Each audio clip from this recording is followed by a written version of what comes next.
My dear sisters and brothers, these days I have been telling you that if you are truly present to Jesus,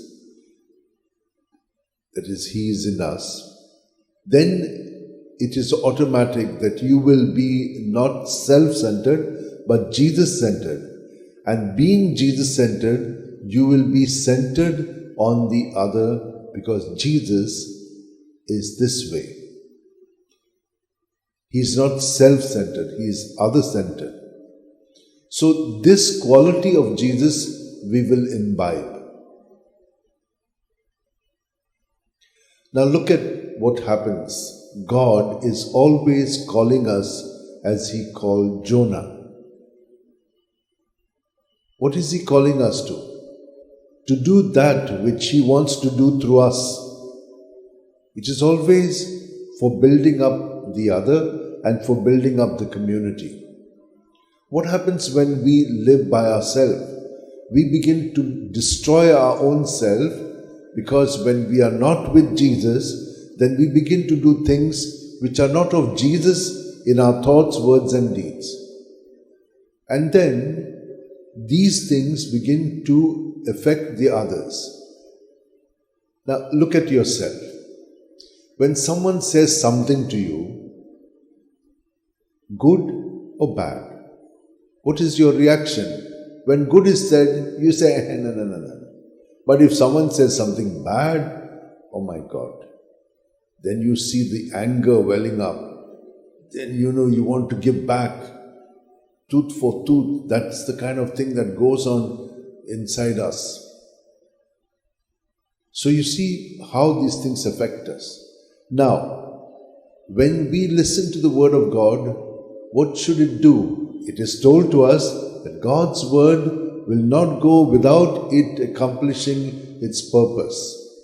But for it to accomplish, we must be centered on God. Like the soil, if you plant something, look at how wonderful the earth is. Everything grows. Good, bad, ugly, everything grows. So also in us, everything grows. But what should grow actually? What God's word is. Otherwise, you have to remove all the weeds and clear up the soil so that the good may increase. In that same way, my dear sisters and brothers, the more you remain aware of Jesus, automatically the other things will be weeded out from us. You will not think in bad terms anymore because you are centered on Jesus. And Jesus is increasing in us, and then the good will happen through us. And that is what it is. Something greater than all else is within us. And if you remain united to Jesus, you will see how the good will flow through our thoughts, words and deeds. That is how we will be really happy. We will be at peace. And we will enjoy doing good for others without expecting a reward. Why? Because the goodness of God, when it flows in us, brings joy, brings peace. The reward is there, not in the other. When you put the reward in the other, then you are self-centered. When your reward is Jesus, then you are selfless, God-centered. Very simple.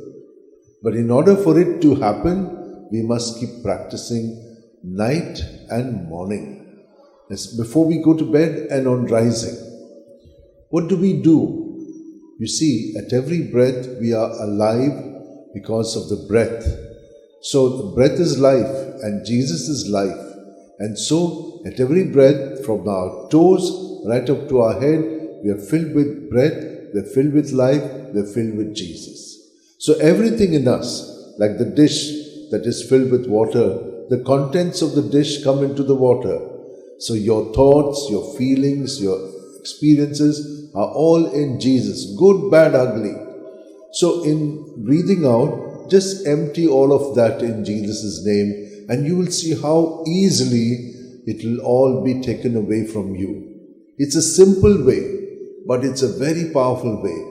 And if you have faith and trust in Jesus, then you will see it will immediately bring you peace. Just a few days back, there was a lady who was totally down, and she shared with me her whole experience and said, this is what is happening to me. I listened to her, was fully present to whatever was happening, and I told her, adopt this way. She had not heard of me. And she did it. And she came back and said, Father, I'm completely internally at peace. I feel light. I was so heavy, burdened. Now I'm completely internally at peace, and Jesus is my way. There are so many people who have adopted this, and I can begin to tell you stories about them. But this is a very powerful one, because had it not to happen, something worse would have happened to her. God could, first and foremost, we go into depression.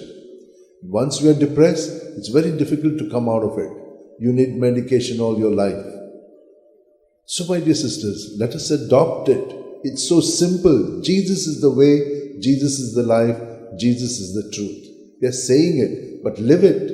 And if this is what you do, you will see the effects of it in your daily life, in your relationship with others. I'd just like to mention to you a saint of the day. He is like the patron, like how St. Francis Xavier for us is the patron of the missions in the East. He is the patron of Wales, England, Wales and Scotland. So Wales. Why was he famous? Because he was such a wonderful person that through him, because of his strict life and austerity, he was able to build 12 monasteries. And in these monasteries, the monks, they lived in total silence, hard work and mortification. They were called aquaticus. That means they only drank water. They were so given to mortification and sacrifices. They did not eat meat at all. And can you imagine, in cold countries of that kind, to be doing this austerities? It was marvelous. So he was born in 500 and he died in 589.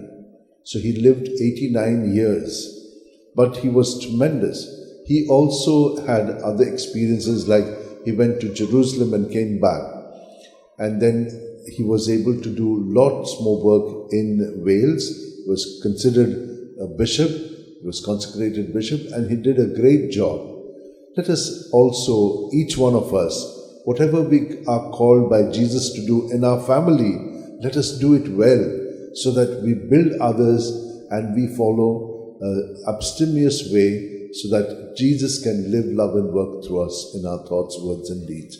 Let us place our hands in our lap, keep our eyes closed, and just experience His presence within us.